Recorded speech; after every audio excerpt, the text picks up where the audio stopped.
시청자 여러분 안녕하세요. 하태민 경제TV입니다. 하태민 종목 분석 오늘은요 432번째 회사입니다. 오름 테라피틱스 구탁명은 오름 테라피틱인데요. 이게 회사 홈페이지입니다. 생각보다는 조금 촌스럽네요. 네, 오름 테라피틱 상장돼서 지금 주가가 잠시 상장 후에 계속 빠지고 있는데요.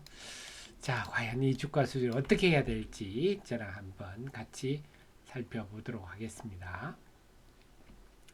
자, 네이버 카페에서 하태민 남다른 주식 투자의 길 들어오시면 되는데요. 네, 네이버 카페 하태민 남다른 주식 투자의 길 들어오면요. 제가 만든 리포트들 다 있습니다. 여기는 좀 바이오주니까 어려운 종목이라서 제가 좀 설명이 필요할 것 같네요. 자, 그리고 여러분께 필요한 정보들을요, 제가 텔레그램을 통해서 계속 알려드리고 있습니다. 그래서 제가 텔레그램에서 태민 한 칸 띄우고 경제TV 들어오시면요, 필요한 정보들을 장중 잠깐나도 계속 이런 거 알려드리고 있습니다. 제 자료들 뿐만 아니고요.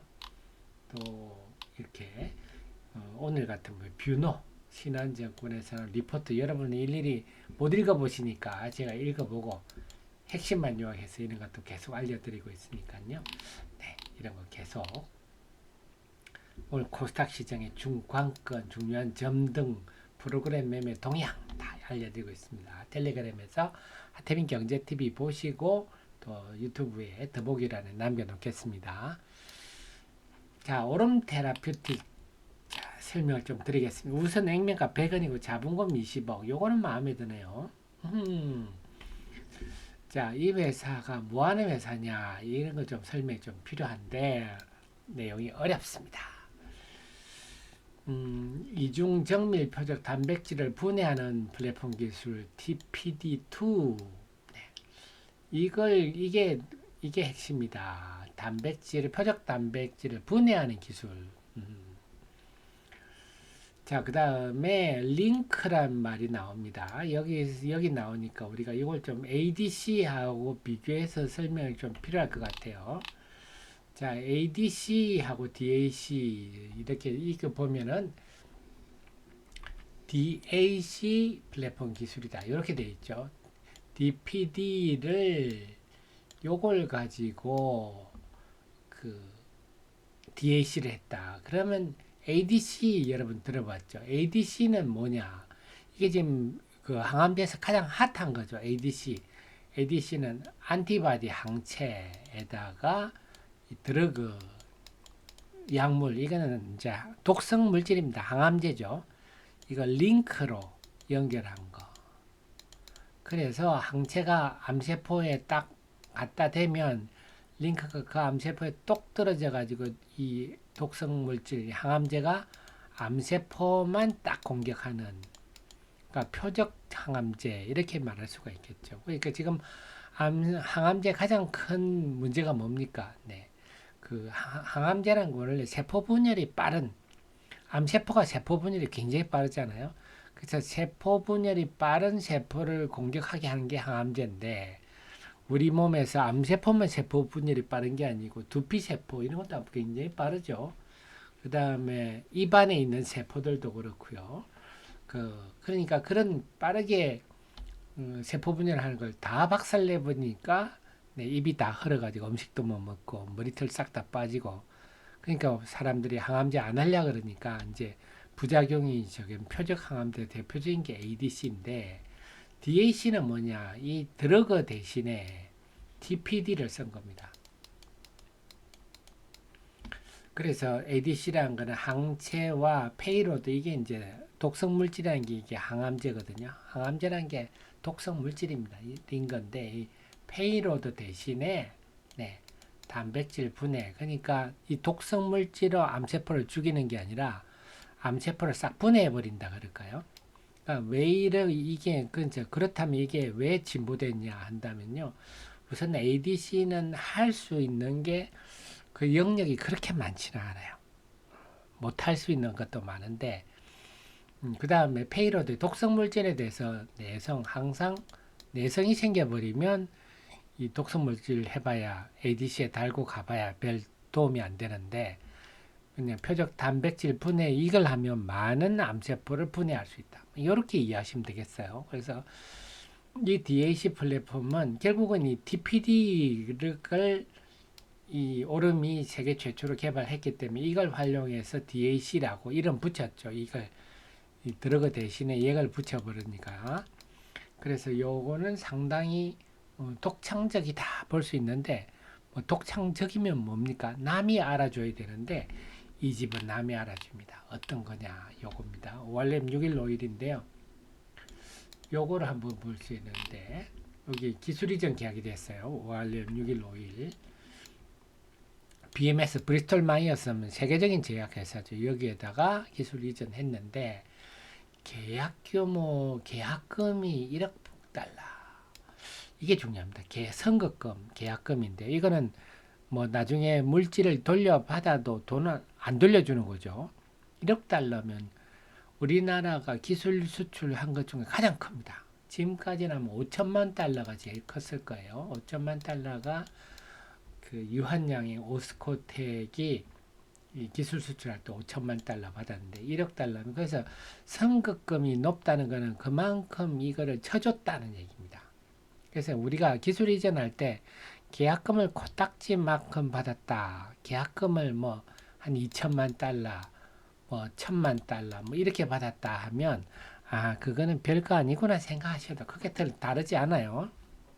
왜냐하면 그냥 세계적 제약기업이 한번 뭐 찔러 본 것 수준이거든요. 근데 1억 달러면 상당히 신경을 쓴 겁니다. 그러니까 이걸로 보면 이 ORM 615일 나아가서는 ORM 615일이 이거잖아요. TPD 플랫폼인데요. 그래서 상당히 인정을 받았다. 이 TPD 플랫폼에 대해서 상당히 인정을 받았다. 이렇게 볼 수가 있겠습니다. 그 다음에 또 하나가 ORM 502인데 허투 우리가 여성분들의 유방암을 보면요. 허투라는 단백질이 잘 발현이 됩니다. 그래서 허투가 있으면 유방암이다 이렇게 해도 뭐 유방암 아니 위암에도 이런 게 나옵니다만 어쨌거나 허투 양성 유방암 중에서도 허투가 야기하는 유방암 치료제 후보 물질인데 그래서 똑같습니다. TPD 페이로드를 ADC에 탑재해서 한 게 요건데 하다가 중대한 이상 사례가 발견돼서 부작용이 좀 심했다는 거죠. 그래서 지금은 일단 환자 등록을 일시 중단 이상 사례 원인을 체크해야 되니까 요게 좀 상장하는데 악영향을 줬어요. 중단돼 버리니까. 사실은 이 집에 지금 가장 중요한 거는 ORM 6151인데 ORM 5029가 임상하다가 이런 일이 생길 수 있죠. 요것 때문에 조금 주춤하고 있는 그런 상황입니다. 그렇군요. 그래서 이제 여기 맞은 급성 고골수성 백혈병이 뭐냐면요. 그 골수나 이럴 때 혈액에 이 백혈구가 확 증가해 버립니다. 확 증가해 버리면 이제 조혈세포라고 하죠. 조혈모세포. 적혈구를 만드는 모세포가 위축된다 그럴까요? 압박을 받아서 우리가 적혈구를 많이 못 만들. 그래서 소위 빈혈 같은 게 나타나는 거죠. 그런 거다 생각하시면 돼. 그게 급성으로 나타났다. 이렇게 보시면 되겠습니다. 자, 그래서 결론적으로 제가 결론적으로 말씀드리면 이 회사는요. 이 독보적인 TPD 이 기술이 인정을 받았다. 뭘로부터? 브리톨 마이어스로부터 인정을 받았는데 계약금을 1억 달러 받을 정도로 일단은 객관적으로 인정을 받았다. 이게 포인트입니다. 이게 포인트고 다만 아까 말씀드렸듯이 5029에서 임상할 때 지금 조금 독성 문제가 생겨서 요게 주춤하고 있다. 요거는 할인 요인이지만 근본적으로 이 TPD를 이용한 DAC 기술이 브리스톨 마이어스 같은 데다 인정받았다. 이건 굉장히 프리미엄 요인이다. 이건 잊지 마셔야 되고요. 자, 또 하나 단점이 하나 더 있는데 요겁니다. 그 상장 전에 그 뭐 시리즈 A, 시리즈 B 이런 거 투자를 많이 받아가 전환 상한 우선주가 너무 많이 발행됐어요. 권면이 1205. 네. 주식 수가 1000만 주가 넘네요. 한 1100만 주 정도 될 것 같은데요. 이게 이제 상장하니까 그게 이제 계속 이런저런 매물이 계속 나오니까 이렇게 좋아하는 과정이거든요. 결국 이제 이 주식은 뭐냐 말씀드렸듯이 브리스톨 마이어스로부터 1억 달러 정도 받을 정도면 상당히 이제 객관적으로 인정을 받았기 때문에 이 지금 시가총액 한 5,300억 하거든요. 이게 비싸다 그럴 건 아닙니다. 이런 세계적 회사로부터 이렇게 인정받았다면 시총 5천억대는 우리 지금 여타 바이오주에 비해서 오히려 싸다 볼 수 있는데 문제는 수급이 문제죠. 이렇게 계속 물량이 쏟아지니까. 그래서 수급 상을 살펴야 되는데 글씨가 좀 안 보이시겠지만 제가 정리를 해드리면 계속 상장 후에 계속 기타 금융, 기타 법인 매물이 계속 나왔죠. 이 물량들 계속 나오고 은행도 물량이 나왔죠. 한국산업은행이 이 주식도 갖고 있어요. 은행 계속 제가 녹화하는 이날도 나오고 있는데 자 근데 기타 법인 같은 거는 최근 3일 동안 규모는 크지 않은 순매수 투신도 조금 순매수 했었네요. 그리고 사모펀드가 나흘째 아주 집중적으로 사고 있습니다. 결국 사모펀드가 지금 나흘째 사고 있는데 제가 녹화하는 날은 7만 주 이상 샀네요.